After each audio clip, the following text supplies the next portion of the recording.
talk about planks today and talking about different strategies to help you feel confident in a plank again.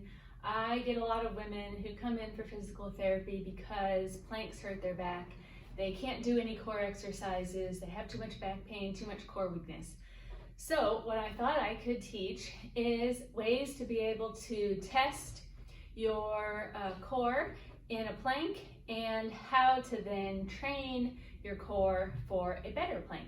I want to suggest first that one of the things you want to think about when you restrict yourself from exercise, why do you have that limiting belief and how is that then setting you up for a negative outcome versus a positive outcome? So our mindset is really, really powerful here. And so if we go into an exercise telling ourselves that we can't do it, then chances are you can't.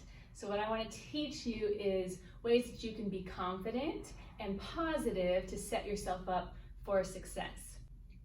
The next thing we're going to talk about is different positions and postures in a plank, and then also different pressure in the abdomen in a plank and how that has an effect on possible back pain. So first is your test.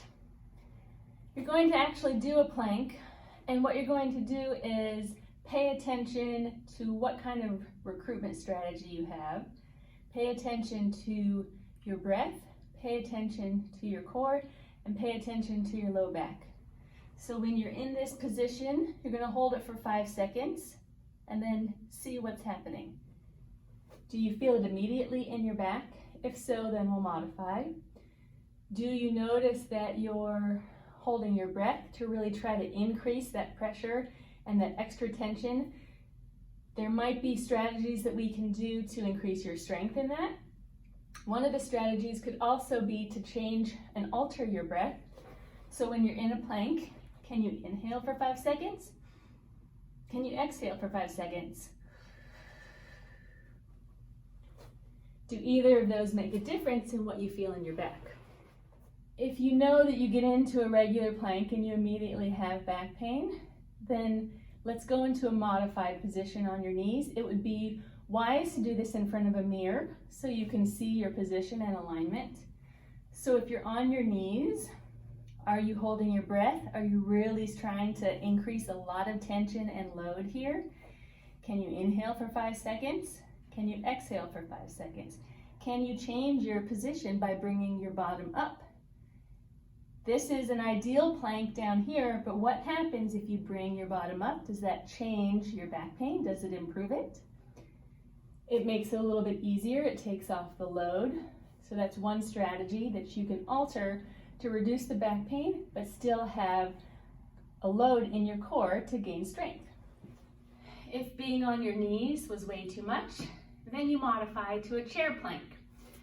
So same thing here. This takes out less load on your core, so you can go into a plank in this more upright position and test and see what your core is doing and how your back is feeling. Can you inhale for 5 seconds? Can you exhale for 5 seconds? Can you hold your breath? And then see what happens, testing your back and always paying attention to what you're feeling. If you get into a chair plank and you think, I can hold this position, then you can increase the time.